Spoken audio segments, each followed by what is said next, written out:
Good morning. आज हम law of evidence का सेशन 2 पढ़ेंगे। सेशन 2 में हम लोग जो डेफिनेशन दी हुई है लॉ ऑफ एविडेंस की उसके बारे में डिस्कस करेंगे और हम लोग ये जानेंगे कि वो डेफिनेशंस का एप्लीकेशन क्या है, डेफिनेशंस क्यों दी जा रही हैं। हर एक एक्ट में डेफिनेशन इसलिए दी जाती हैं कि वो डेफिनेशंस उसको आगे फर्दर डिफाइन करती हैं। क्योंकि अगर हमने कोई बात करी तो वो जो डेफिनेशन में जो वर्ड्स इस्तेमाल करे गए हैं, जो जिन वर्ड्स को डिफाइन करा गया है, वो फर्दर एक्ट में जब भी आगे कोई बात होती तो वहां जब वो डिफाइन करी जाती है, तो अगर इंटरप्रिटेशन की बात करें तो उस इंटरप्रिटेशन को उस डेफिनेशन से हम लोग सॉर्ट आउट करते हैं। ठीक।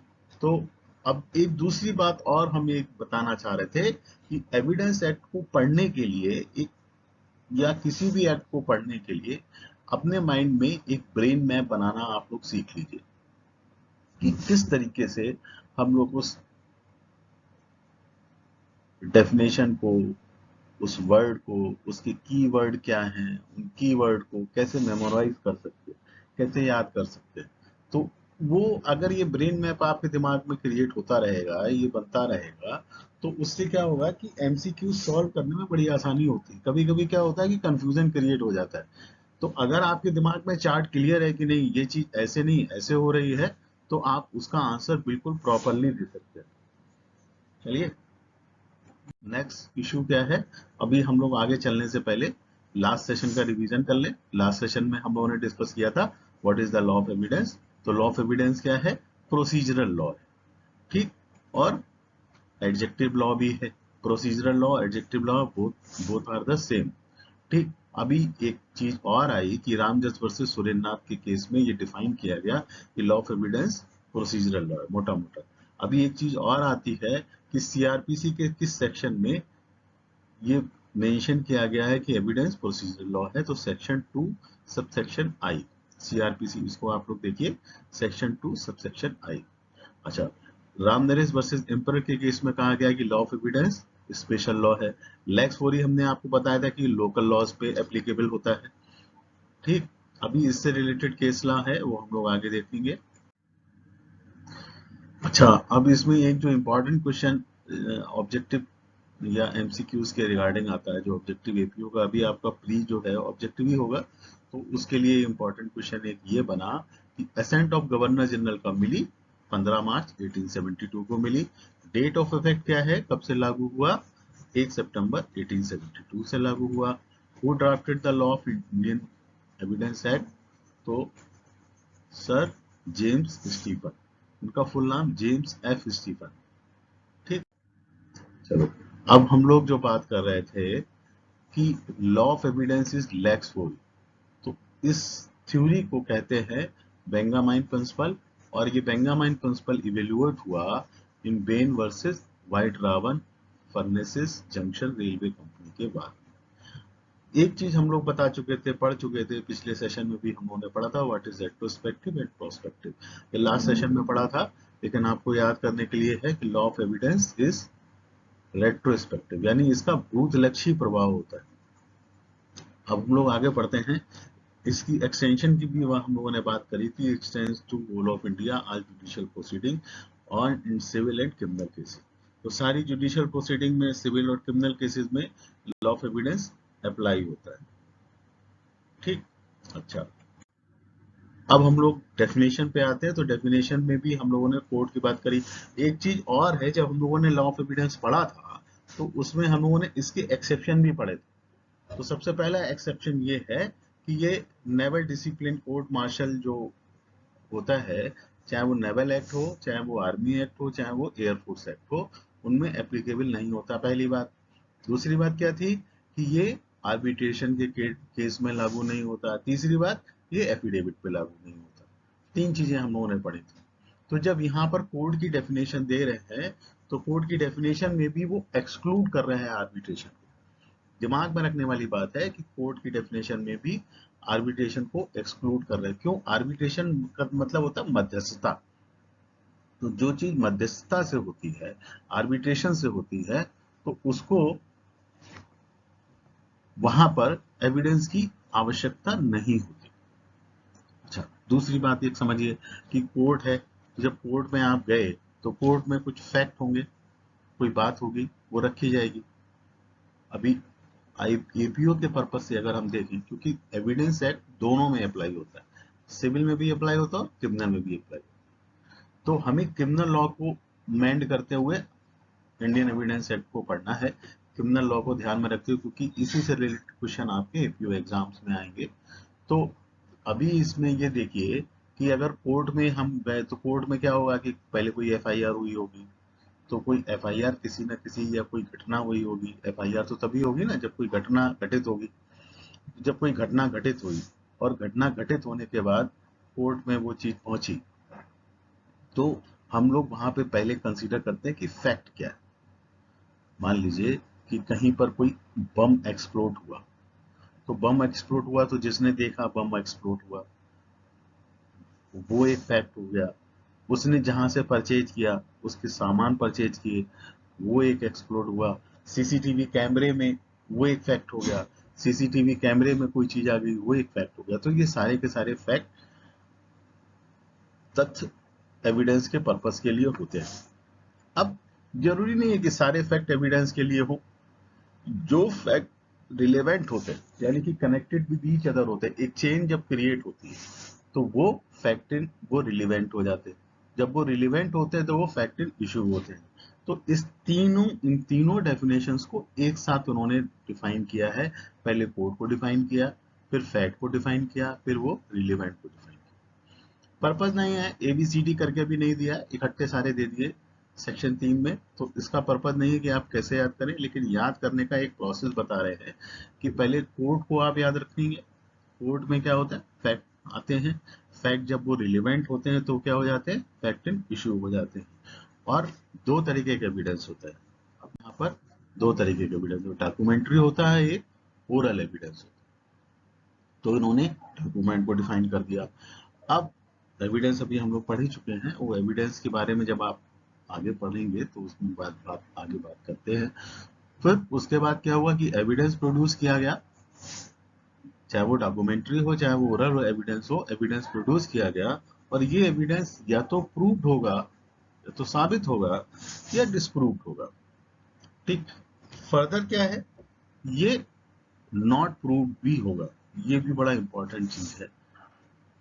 या तो ये प्रूव होगा या डिस्प्रूव होगा, या ये नॉट प्रूव होगा। या तो ये यानी कि ये साबित हो गया, दूसरा ना साबित हुआ, और दूसरा साबित नहीं हुआ। इन पे हम लोग आगे डिस्कस करते हैं। अभी हम लोग फिर कोर्ट पे आ जाते हैं। कोर्ट की डेफिनेशन जो दी हुई है, तो कोर्ट इंक्लूड्स ऑल जजेस and magistrate except arbitrator and all person who is legally authorised to take evidence. ठीक। तो हमारे जजेस और मजिस्ट्रेट जो भी हैं वो ऑथराइज हैं एविडेंस लेने के लिए, और लीगली इंटाइटल्ड है। कोई कोर्ट ऑफ इंक्वायरी बैठ गई, तो कोर्ट ऑफ इंक्वायरी में जो आदमी लीगली इंटाइटल्ड है एविडेंस लेने के लिए, वो एविडेंस ले सकता है। एक्सेप्ट आर्बिट्रेशन, हमने कहा कि आर्बिट्रेशन में हमारा एविडेंस एक्ट लागू नहीं होता, तो इसमें लागू ही नहीं होगा। तो आर्बिट्रेटर भी कोर्ट की डेफिनेशन में नहीं आएगा। ठीक। वो मध्यस्थता करता है, तो आर्बिट्रेशन कोर्ट की डेफिनेशन में नहीं आएगा। नेक्स्ट लेते हैं फैक्ट।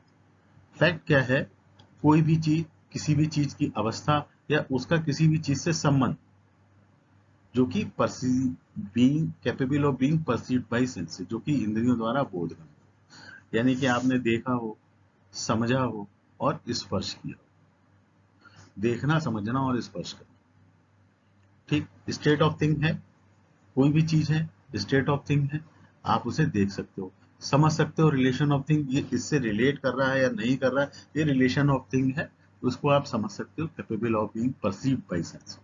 अच्छा, फैक्ट दो तरीके के होते हैं, एक फिजिकल फैक्ट होता है और दूसरा होता है साइकोलॉजिकल फैक्ट। तो साइकोलॉजिकल फैक्ट जो है medical condition, mental condition, sorry mental condition, mental condition of which any person is conscious.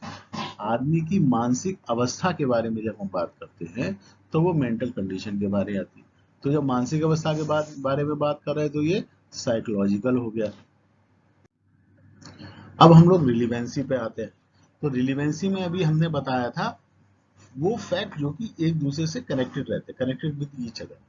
अभी यहाँ पर इन्होंने उसको और एक्सटेंड किया कि connected with other in any of the way refer to the provision of this act relating to the relevancy of the fact. तो relevancy of the fact जो उन्होंने प्रोविजन जिस संबंध में relevancy of fact related Indian Evidence Act में provision दिए हुए हैं, तो वो प्रोविजन अगर आपके से रिलेट कर रहा है, उस फैक्ट से रिलेट कर रहा है, तो वो रिलेवेंट होगा। ठीक है। अच्छा, अभी रिलीवेंसी की बात कर लेते हैं। तो रिलीवेंसी हमारे इंडियन एविडेंस एक्ट में पार्ट 2 में दी हुई है, सेक्शन 5 to 55 तक। ठीक। नेक्स्ट आता है लीगल रिलीवेंसी। तो जो लीगल रिलीवेंसी मतलब लॉफुली है, यानी जो लॉ से रिलेट कर रही है। लॉ से मतलब है कि जो एक्ट में जो प्रोविजन दिए हुए हैं उनसे रिलेट कर रही है, तो क्या होगी? लीगल रिलीवेंसी होगी। लॉजिकल रिलीवेंसी जो है, जो अदर वे में रिलेट करती है, किसी ना किसी तरीके से उससे गठित होती है। कि अगर कोई अपराध कहीं पर हुआ और उसकी प्रेजेंस की बात करी गई, तो प्रेजेंस में वो दिखा रहे हैं कि वो वहां पर प्रेजेंस नहीं था, तो लीगली वो वहां पर उपस्थित नहीं है, लेकिन लॉजिकली वो ये शो कर सकता है कि हम भैया वहां पर पहुंच ही नहीं सकते, या हम वहां पर एडमिट थे, तो जब हम एडमिट थे तो हम ये अपराध कर ही नहीं सकते। तो ये लॉजिकल रिलीवेंसी कहलाती है। अच्छा, रिलीवेंसी तो हमने आपको बता ही दिया, सेक्शन 5 to 55 तक के बीच में डिफाइन करी गई चैप्टर 2 में। अब हम लोग एविडेंस की चार्टिंग देख लेते हैं। एविडेंस को हम लोग पार्ट में कर लेते हैं कि एविडेंस बेसिकली 3 पार्ट में है। सबसे पहली बात तो ये है कि हमने ये समझा कि न्यायालय है, न्यायालय में हम लोग तथ्य को प्रस्तुत करते हैं, और वो जिस तथ्य को प्रस्तुत करते हैं, हम लोग ये शो करते हैं कि दिस फैक्ट इज रिलीवेंट। जब वो फैक्ट हम लोग ये प्रूव कर लेते हैं कि दिस फैक्ट इज रिलीवेंट, तो क्या होता है? फैक्ट इन इशू हो जाता है। और जब फैक्ट इन इशू होता है, तो हम लोग फिर उसके संबंध में उन फैक्ट इन इशू के बेस पे डॉक्यूमेंट और एविडेंस प्रोड्यूस करते हैं। तो डॉक्यूमेंट्री एविडेंस होगा या ओरल एविडेंस होगा। तो डॉक्यूमेंट्री एविडेंस प्रोड्यूस कर दिया, ओरल एविडेंस प्रोड्यूस कर दिया, तो फिर उसके बाद हमारा अगली चीज आती है कि ये प्रूव्ड हुआ, ये डिस्प्रूव्ड हुआ, या ये नॉट प्रूव्ड हुआ। ठीक। तो सारी डेफिनेशन का खाता आपके माइंड में एक तरीके से तैयार हो गया। अच्छा, अभी दूसरी चीज, जब हमने रिलेवेंसी ऑफ फैक्ट की बात कर ली, तो हम आगे फर्दर बात करेंगे कि हमारा इसको हमें मोड ऑफ प्रूफ क्या करना है। वो नेक्स्ट पार्ट 2 में है कि mode of proof of relevant fact. वो mode of proof of relevant fact यानी कि जो रिलीवेंट तथ्य हैं, सुसंगत तथ्य हैं, उन तथ्यों को साबित करना। वो साबित करने वाली चीज है 56 to 117। अब देखिए, क्वेश्चन इन्हीं के ऊपर बनते हैं। रिलीवेंसी ऑफ फैक्ट के ऊपर आया, आपको पता है 5 to 55 तक है। सेक्शन कहीं पे भी भूल रहे हो, अगर उसमें सेक्शन 56 है, रिलीवेंसी से रिलेटेड मैटर है, तो आपका ऑप्शन सीधा सीधा ये आएगा कि सेक्शन 56 तो नहीं होगा। क्यों नहीं होगा? क्योंकि रिलीवेंसी ऑफ फैक्ट 5 to 55 तक है। ऐसी mode of proof of relevant fact से रिलेटेड अगर क्वेश्चन आया, तो अगर 117 के बाहर उसकी सेक्शन दी हुई है, तो आप उसको एलिमिनेट कर दीजिए कि वो mode of proof of relevant fact में आता ही नहीं है ना। तो एक एलिमिनेट कर दिया आपने, यानी कि 25% आप क्वेश्चन को सही कर गए। इसके बारे में भी हम लोग आगे चर्चा करेंगे कि एमसीक्यू क्वेश्चंस को कैसे सॉल्व करना है। तीसरा पार्ट ये आता है by whom and what manner. आप इसको याद रखो कि मैनर क्या है, प्रोसीजर क्या है। प्रोसीजर शोज द मैनर, कि कोर्ट का एक प्रक्रिया है, कि उस प्रक्रिया में कोर्ट के सामने हम किसी चीज को कैसे रखते हैं, है ना। तो वो प्रक्रिया है, और इस प्रक्रिया को यहाँ पर भी, वो चूंकि एविडेंस एक्ट क्या है, प्रोसीजरल लॉ है, तो यहाँ पर भी उस प्रक्रिया को डिफाइन किया गया। तो जब यहाँ इस प्रक्रिया को डिफाइन किया गया, तो सेक्शन कितनी है इंडियन एविडेंस एक्ट में? 167। तो सेक्शन अभी हम कहाँ तक चल गए? 117 तक चल गए। तो अब इसके आगे हमारे पार्ट थर्ड में सेक्शन कहाँ से शुरू होगी? 118 से शुरू होगी। तो पार्ट थर्ड में है 118 to 167। 118 to 167 में मैनर है, और ये है कि किसके द्वारा एविडेंस दिया जाएगा और क्या मैनर है, किस तरीके से वो दिया जाएगा। ठीक। अब हम लोग बात करते हैं फैक्ट इन इशू की। अब देखिए, हमने आप लोगों को डिस्कस किया था कि फैक्ट होता कोई फैक्ट होगा, फैक्ट जब वो रिलीवेंट होगा तो क्या हो जाएगा, फैक्ट इन इशू हो जाएगा। अच्छा, अब इसे फैक्ट जो रिलीवेंट हुआ तो फैक्ट इन इशू क्यों हुआ? हर एक मुकदमा चाहे वो सिविल हो चाहे वो क्रिमिनल हो, वहां पर इशू क्रिएट होते हैं। क्रिमिनल में उसको बोलते हैं कि चार्ज क्रिएट हो, और सिविल में उसे बोलते हैं इशू क्रिएट हो। ठीक, तो बेसिकली अगर हम बात करें तो यहाँ पर उन्होंने एक मोटे शब्दों में फैक्ट इन इशू की बात कर ली। और इन फैक्ट इन इशू क्या है? फैक्ट इन इशू राइट और लाइबिलिटीज को डिटरमाइन करता है।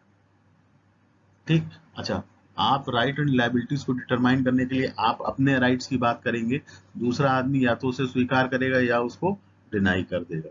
तो वही इशू, एक मोटी मोटी उन्होंने बात करी, या तो इसे एक्सेप्ट करोगे या रिजेक्ट करो। तो फैक्ट इन इशू क्या होते हैं? फैक्ट इन इशू वो होते हैं जो कि राइट से संबंधित हो, लाइबिलिटी से संबंधित हो और डिसेबिलिटी से संबंधित हो। ये क्या होंगे? या तो ये असर्ट करे जाएंगे, या तो एक्सेप्ट कर लिए जाएंगे, या डिनाइड कर लिए जाएंगे। और ये दोनों प्रोसीडिंग में लागू होते हैं। इन एनी सूट और प्रोसीडिंग नेसेसरली फॉलो। ठीक, अभी क्या हुआ, ये रिलेट किससे करता है? रिलेट करता है एनी फैक्ट से, जो कि अपने आप में हो या किसी के साथ कनेक्टेड हो। तो किसी के साथ कनेक्टेड हो मतलब रिलेवेंट फैक्ट होना चाहिए। इंडियन एविडेंस एक्ट 5255 में शुरुआत में ही ये दिया हुआ है कि जो रिलेवेंट फैक्ट है वो प्रोड्यूस करेंगे। ये बेसिक चीज है। ठीक, तो अभी ये फैक्ट क्या करते हैं? किसी चीज का होना अथवा ना होना, उसके नेचर और एक्सटेंट को ये प्रूव करता है। तो इसके बेस पे हमारे एविडेंस जनरेट होते हैं। इसके बेस पे हम डॉक्यूमेंट्री एविडेंस देते हैं। इसके बेस पे हम लोग ओरल एविडेंस देते हैं। और इन सारे के बेस पे कोर्ट जो है कंक्लूड करती है, या तो उसको सजा देगी या उसको छोड़ देगी। नेक्स्ट सेशन में हम लोग डॉक्यूमेंट्स के बारे में बात करेंगे, एविडेंस के बारे में बात करेंगे, प्रूफ और डिसप्रूफ के बारे में। ठीक, थैंक यू।